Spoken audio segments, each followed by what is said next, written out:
Induction Ceremony. My name is Scott Mobley. I am Member Engagement Manager for Region 6, and I am on with Alex Taylor, who is the Member Engagement Manager for Region 5. And we are very excited to have you on and talk a little bit about your upcoming inductions. So for some of you, this will be brand new, and for others, it will be a refresher. But we have some things to go over, and we have some changes that we made that we want to make sure you know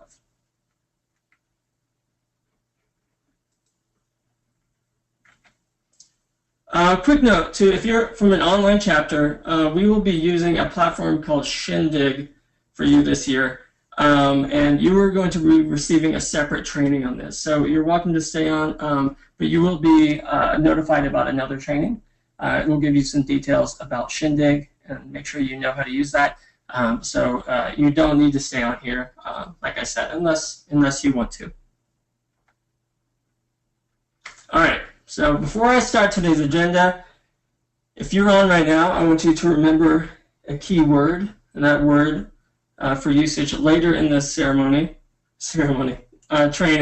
is zebra, as in the striped animal. All right, so today's agenda, these are the things that we're going to go over, which is what an agenda is. First, reasons for having a new member induction ceremony, and then resources available to you, the responsibilities of each officer, who attends your new member induction ceremony, how to schedule your induction if you haven't already, distinguished honorary members or DHMs, keynote speakers, pre-induction check-in calls and checklists, the day of your induction, and checking in new members, the day after the induction, and then your next steps. Here are your ME managers. If you're in Region 1, your manager is Molly Cox. If you're in Region 2, it's Sagan Muse. Region 3, Alyssa Stevens. We have Kevin Loader in Region 4. My friend Alex Taylor, who will be hosting this training with me tonight in Region 5. And then there's me in Region 6. And our great director, Susan Cooper. Why should you have a ceremony? It's a very basic question, but it's a chance for your members to be celebrated for their accomplishments.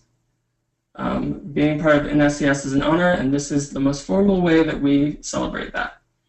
Every chapter across the country holds a new member induction ceremony each year, and it's a chance to talk to your members about the benefits of NSCS as a whole and the activities that your chapters will host and how they can get involved.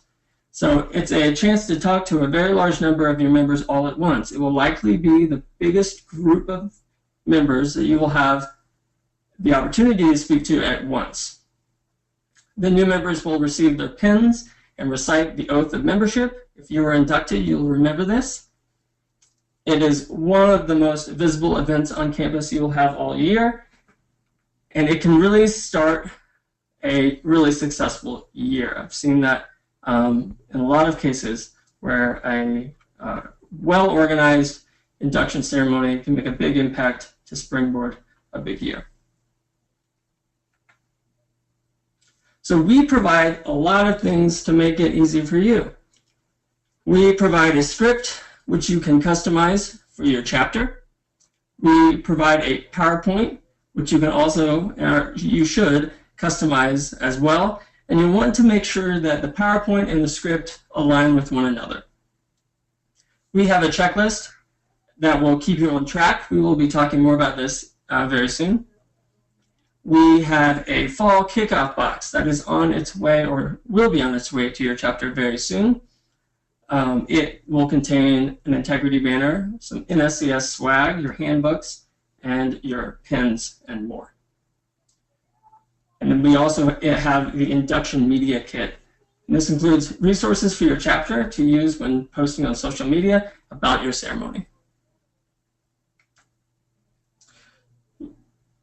All right, so we have a lot of these resources on the portal. If you listened into the last training, we talked about the portal quite a bit. But it's my.nscs.org, and this is your guide to what to do before the ceremony, the day of the ceremony, and afterwards. So you will log on, you will access My Chapter and the Resources section, and you will see a plethora of new member induction ceremony materials. So I encourage you to access this soon and download these and make sure that you know them, especially if you are the primary planner of your event or if you're playing a large role. All right, so we have a contest, and this is the first of several. And we have a cardigan for one lucky, or not lucky, one quick officer. How many ME managers are there? So email your answer to store@nscs.org, and the first correct response will receive a fancy cardigan. You will be contacted tomorrow to find out if you won, and we will figure out where to send this. Please keep in mind that we will have several of these contests during tonight's training, or this afternoon's training, but you can only win one cardigan, and I don't know why you would want multiples anyway. So if you feel free to answer all of them, but you will only receive one. Okay, the responsibilities of all of the officers. So we like to look at the induction ceremony as an event that the entire board works together to hold. But the executive vice president, or the VP of events, is responsible for planning the ceremony.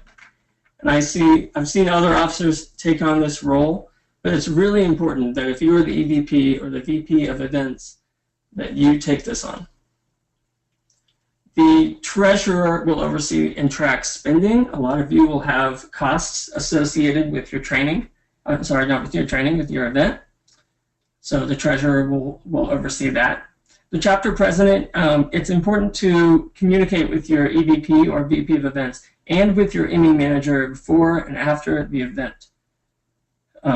Keeping open channel of communication is really important as you plan.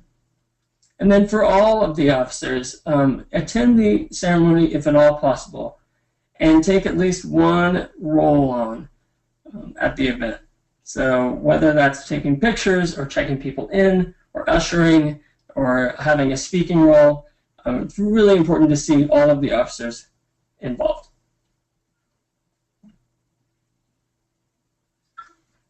All right, who should attend the event?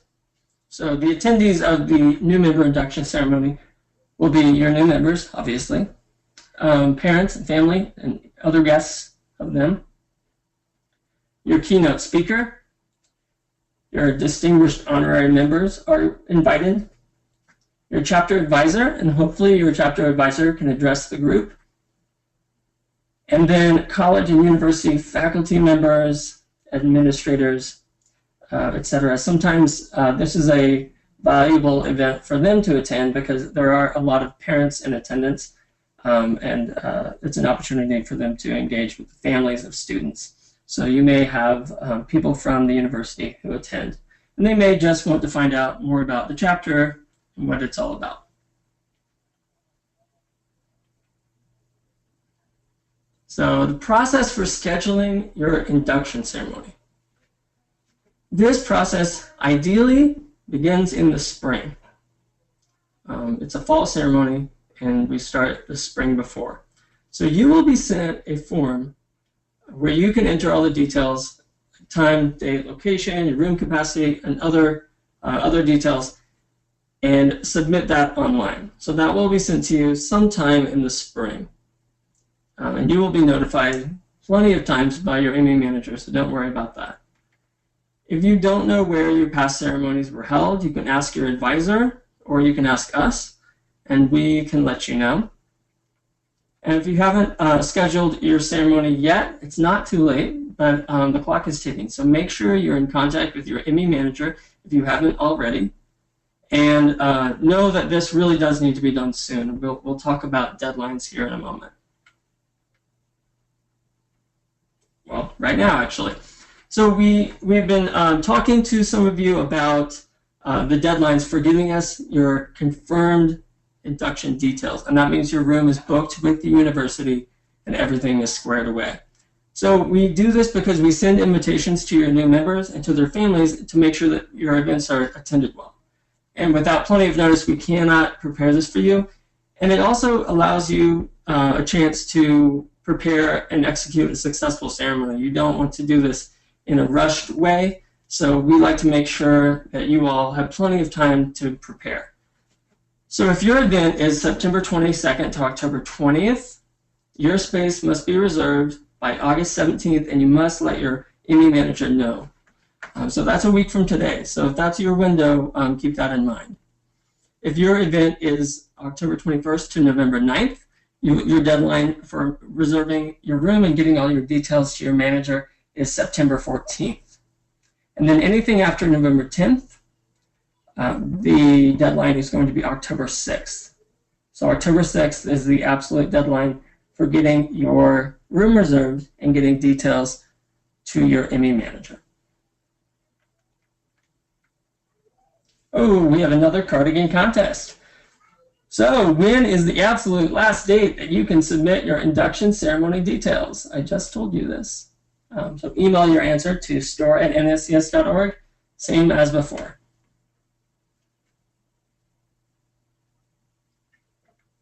These cardigans are pretty fancy too, so I think you'll be impressed.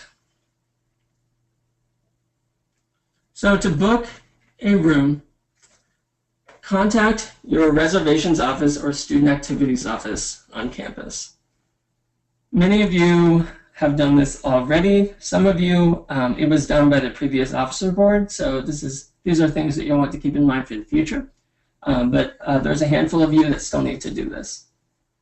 So you can use last year's location as a starting point, but I encourage you to not fall in love with it. Last year's room may have been good, or may have been a little smaller than you want, or maybe you need more space. Maybe a smaller room would be better. Maybe there could be many reasons why you'd want to move a different direction. So keep an open mind. I think that having a traditional room that you go to year after year, we have many chapters that do that. That can be really good for your chapter. I like that tradition. But like I said, evaluate that and talk to your manager about how many new members you have. That can factor into it as well.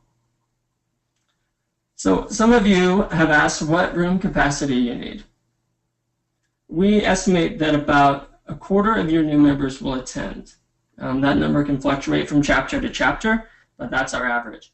And on average, each brings about 2 guests. So that means that your attendance will be close to 75% of your new member total. So here's a simple little math problem that you can use to estimate your attendance. So your number of new members, which your ME manager can provide, times 0.75 will be your induction attendance estimate.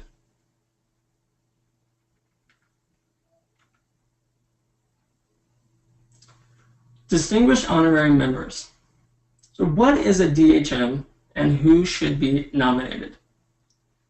A DHM is someone who you would like to provide honorary NSCS membership to, who is not a student, not an NSCS member, and not an NSCS alumni. This is someone who can provide guidance to your chapter, potentially, who will directly affect the success of first and second year students on your campus, who contributes to the well-being of your school and or community, and who embodies the pillars of NSCS: scholarship, leadership, and service. So DHMs are invited to attend your chapter's new member induction ceremony, where they will receive their membership pin, diploma, and take their oath of membership. So we will handle the inviting them to your event, and you will submit the nominations in the spring. So frequently asked questions. How do officers submit their nominations? We will provide this a link so that you can access and complete this online. You will do that, as I mentioned, in the spring. How many nominations can be submitted? We don't cap this. When you access the link, you'll see that you can submit 3 people at a time on the website. And if you want to access that link again, you're more than welcome. We do ask that every chapter nominates at least 1 DHM. Anything more than that is completely up to you all. How will I get diplomas for my chapter's DHMs? Those diplomas will be arriving in your fall kickoff box, and they will be ready for you to give to your DHM if they attend your new member induction ceremony. How are distinguished honorary members engaged after your induction ceremony? We engage them through the national office, and we encourage our local officers to do so as well. They will receive quarterly or biannual communications, including copies of Society magazine. They are good people to look at if you are searching for a new chapter advisor. You might access your list of DHMs, which you can find on the portal, to see who they are, and maybe use that as a starting point when you're trying to find an advisor. They will from time to time receive surveys from the national office, and we encourage you all to invite them to attend and assist in chapter level activities. March to College Day is a great example. Just letting them know that it's happening and giving them the opportunity to get involved is a great thing to do. Oh, we have another cardigan contest. So let's say you have 200 new members. How many total guests should you expect at your induction ceremony? Email your answer to store@nscs.org. And I apologize to anyone watching the recording of this. Hopefully you haven't been submitting these. I should have said something earlier, but I hope that you figured that out. You are not eligible.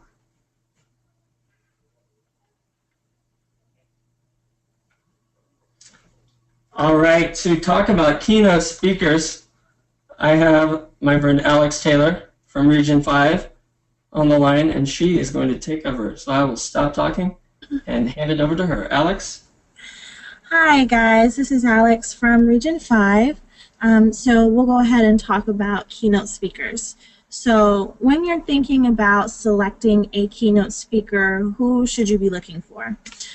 Basically, you want someone who is visible and easily recognized on your campus. So when you think of someone like that, it's usually like your university president or the provost, your dean of students, maybe an advisor or professor who is very influential on campus, maybe a state representative or someone very visible and known in your community. You also want someone who is engaging. You know, you want to make sure that your members are listening and paying attention. Like, you know, they're just engaged and can relate to what your keynote speaker is talking about.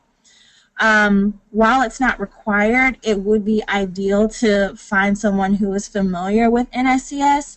The reason being because whatever it is that they're talking about, if they're familiar with NSCS, they can always, you know, reroute that back to the pillars of NSCS and how it relates to being a part of the organization. Like I know when I was a chapter president, we had our student government president come in and be the keynote speaker because he was also a member of NSCS. So he was able to talk about how being a part of the organization helped him go out for that position of being the president of SGA and just being an SGA period. So someone who is familiar with the ideals and the purpose of NSCS. So when you're thinking of someone like that, perhaps having a previous DHM be your keynote speaker, maybe an advisor on the campus or the advisor of your organization, or a community contact through maybe a service project you did for NSCS. So just keep these people in mind.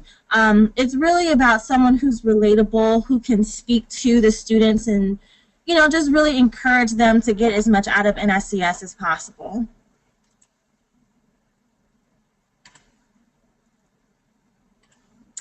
Scott? So, what do you want your keynote speaker to talk about? So you want them to talk about really the things that have to do with NSCS. So the community service aspect of NSCS and the academic integrity, how they can work on their leadership skills through NSCS and how it relates to the organization as a whole. You know, what they can do in their personal, professional, and academic life to succeed both as a student and, you know, in their career. And, you know, you can even ask your keynote speaker to share with you what they plan to talk about so that maybe you can help generate some more ideas and topics.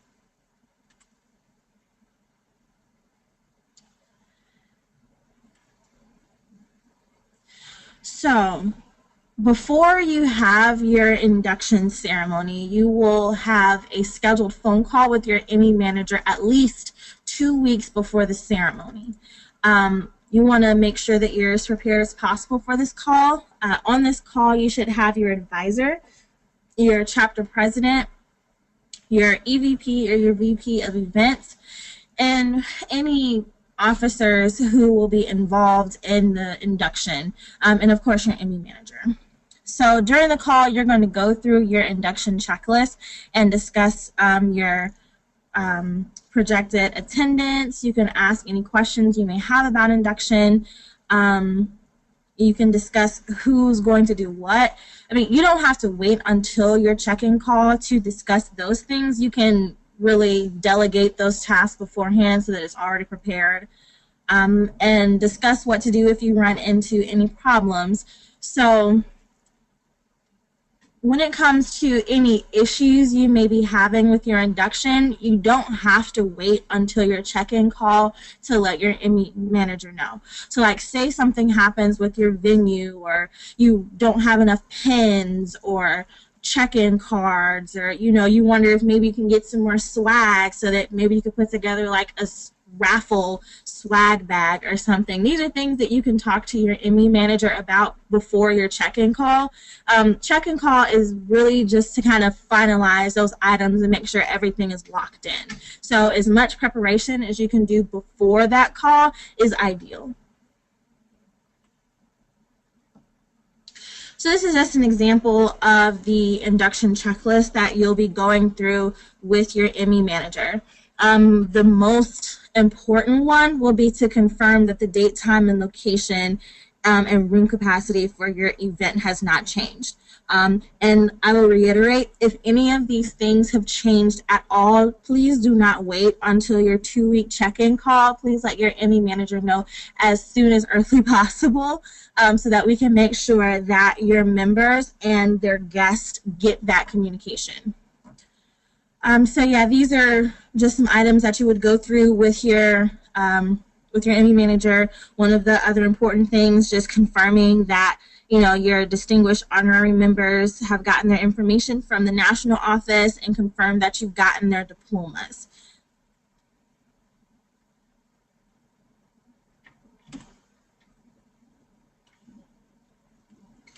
Scott?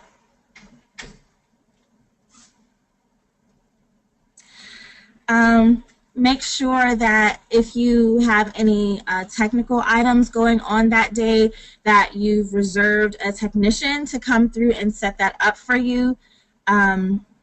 You want to make sure that you've received your check-in URL.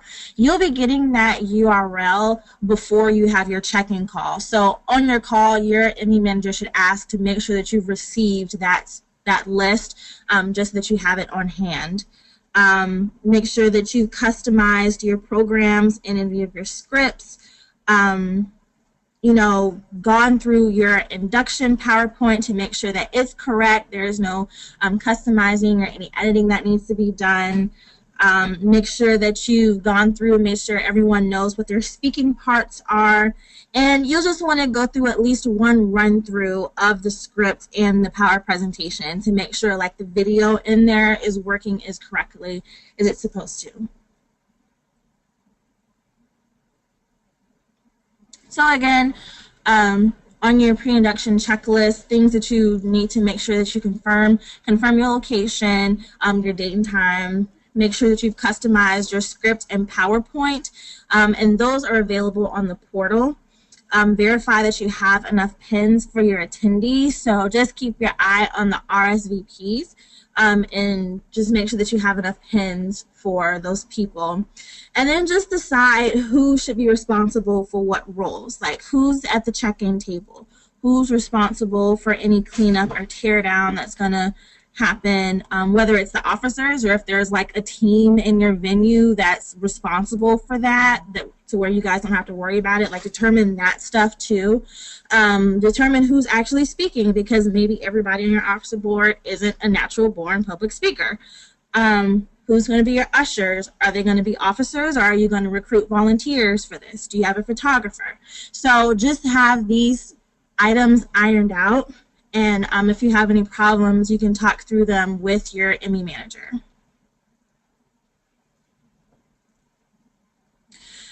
So it looks like we have another cardigan contest. So which keynote topic was not mentioned in this training? Would it be A, community service, B, woodworking, C, academic integrity, or D, how to succeed as a student and professional?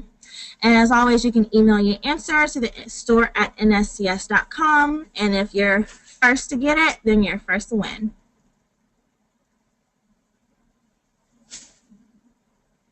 So, day of induction. So you'll want to make sure that you arrive to your venue no later than 2 hours before the start of your event, even if you guys are just standing out there in the hall.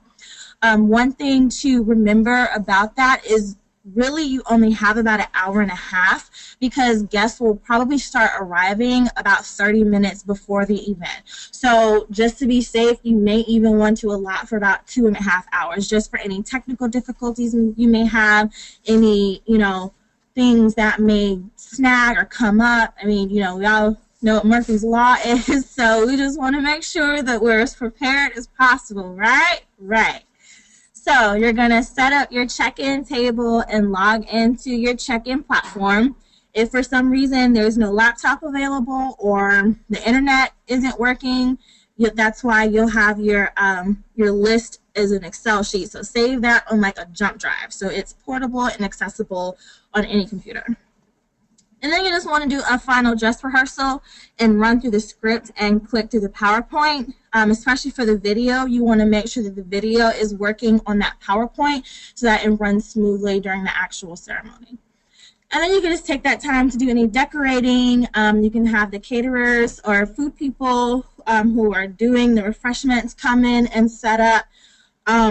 For food, depending on what you have, you may not need them to set up 2 whole hours before, because, you don't want everything to be soggy and melted. But, you just want it set up by the time the first guests start arriving. So, tell them to arrive maybe an hour or so, depending on how much they have, to start setting up their food and refreshments.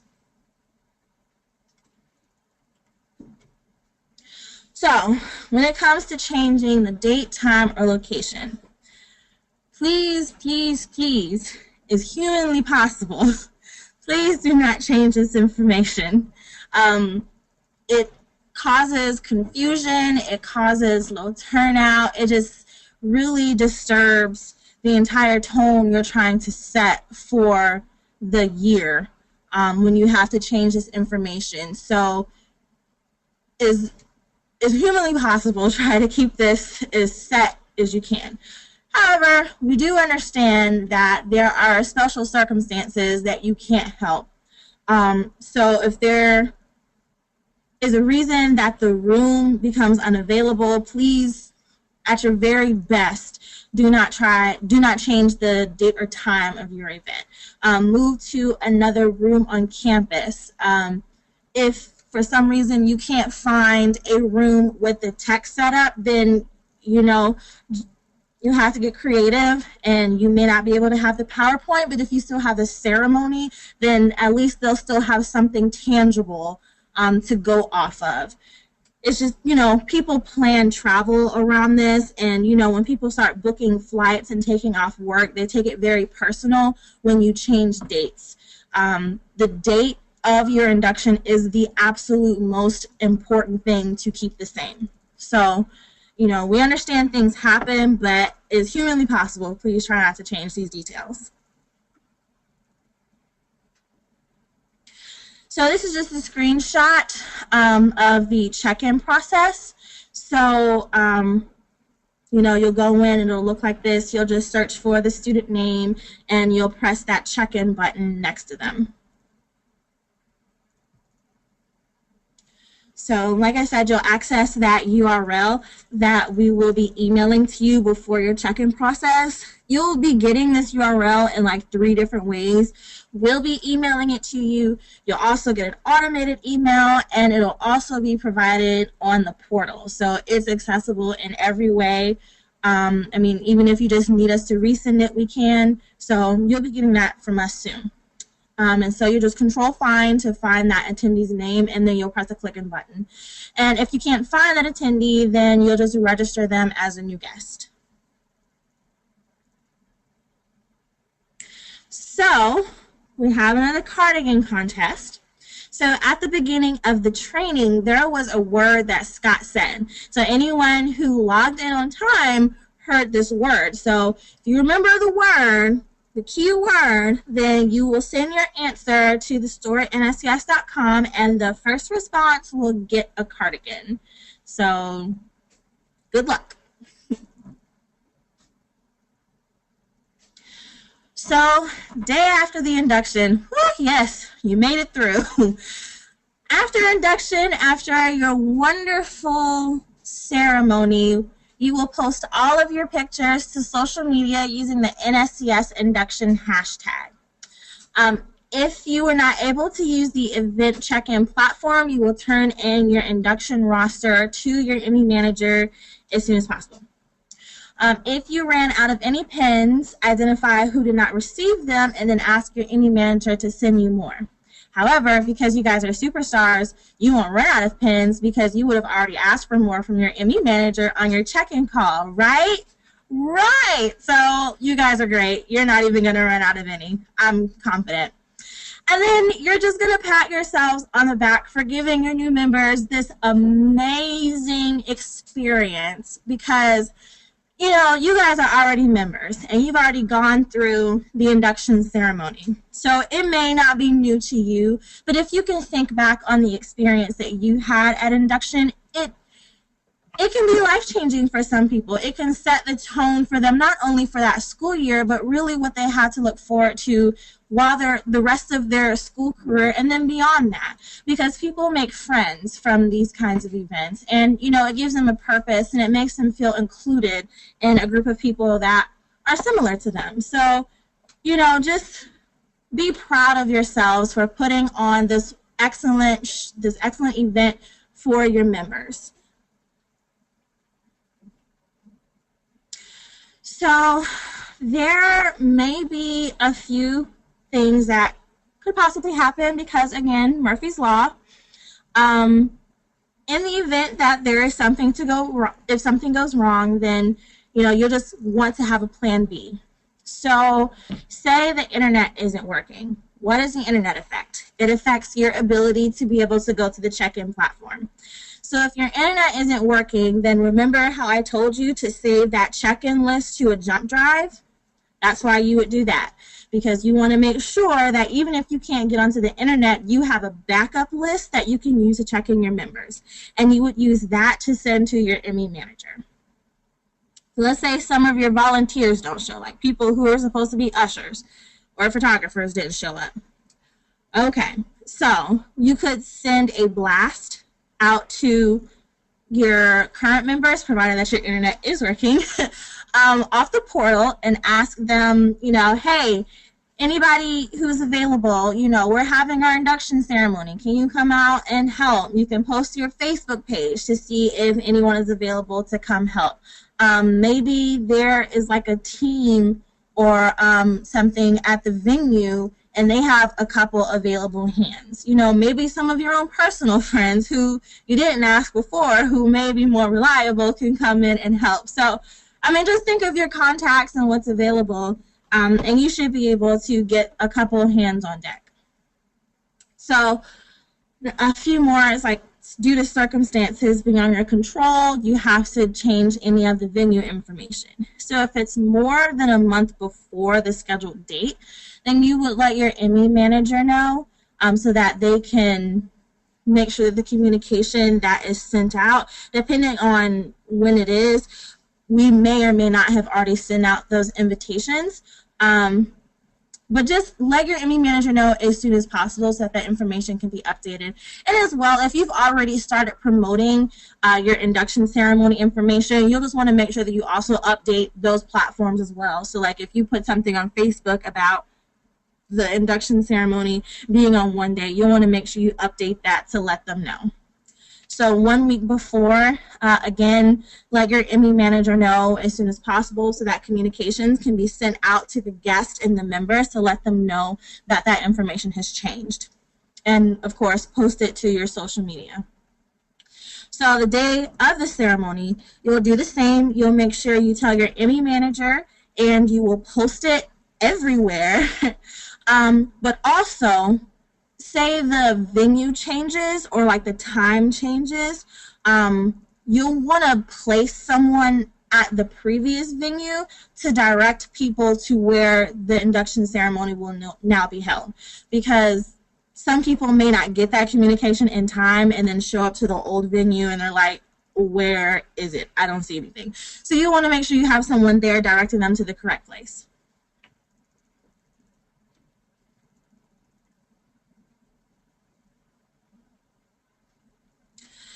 So we've gone through the induction training. We've talked about your keynote speaker, your DHM, what happens if anything changes. So what's next?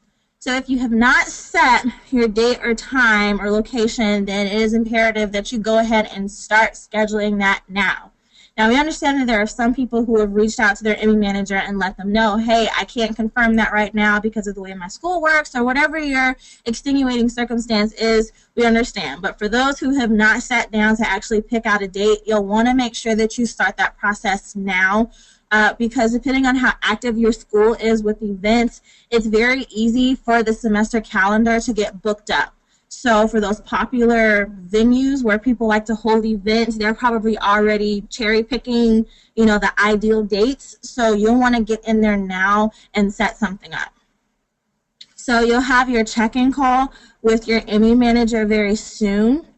And we're doing the induction check-in training now. So congrats, you've done that already. And then we're sending out the fall kickoff boxes. So you'll be receiving those boxes with all the goodies and necessities that you'll need for the semester. So what's in the fall kickoff box? You'll have your membership pins, your check-in cards that you'll need for your check-in card table. You'll have the balloons. You'll have your DHM diplomas, beverage insulators, pins, cord wraps, cups, thank you cards, and your integrity banner. For the integrity banner, it would actually be good to have that up as well as your induction ceremony so that new members can go ahead and sign it. And the thank you cards are ideal for your DHMs and your keynote speakers to thank them for coming out to the event, because you want to keep those relationships positive and let them know that you're thankful for them to come out and show love to NSCS. And some of these items, like I said, if you want to do like a raffle for like a swag bag giveaway or something, they'll be good for that. And you can also just have them set out. You can do whatever you want with those items. It's just an idea. And so we have another cardigan contest. So which element of your ceremony is most important to never change once your details have been finalized? And I was long-winded on this, so you guys should totally get this right.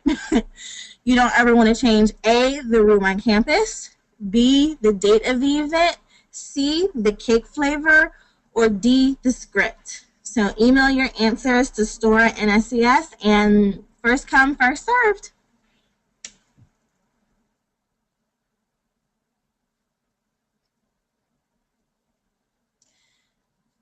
So I will bring Scott back into the conversation to wrap this up for us. Scott? Hello. Alrighty. If you have questions about your new member induction ceremony, or if you've not checked in with your manager, please do so. You can see their great pictures on your screen right now. So please stay in touch with them as you plan your ceremony. If you have a new member induction ceremony coming up in September, this is a great month for you to be having a check-in call with your manager. If you are a chapter president and EVP or VP of events, so this is a good time to set that up. So you may reach out to your manager to do that. We have some pictures for you as well from ceremonies, and I just wanted to highlight some of these. These group photos are great to have. They're good for your social media. If you send them to your ME manager, we'll post them on our social media and on our website. We'd love to see all of the creative things that you do at your ceremonies. One of the great things about the induction ceremony is that we do encourage all of you to really make it your own. So no two ceremonies are alike, despite the fact that you have that script and that PowerPoint. So we've gone to these events all across the country, and it's pretty amazing how different they are. So we'll be on here for a little bit longer, so you can ask your questions, and we will get to those. If you have to duck out, you can always contact your ME manager with questions, as I said before. But we're going to wrap up early. We are fast talkers. Thanks so much for participating tonight. Have a great night.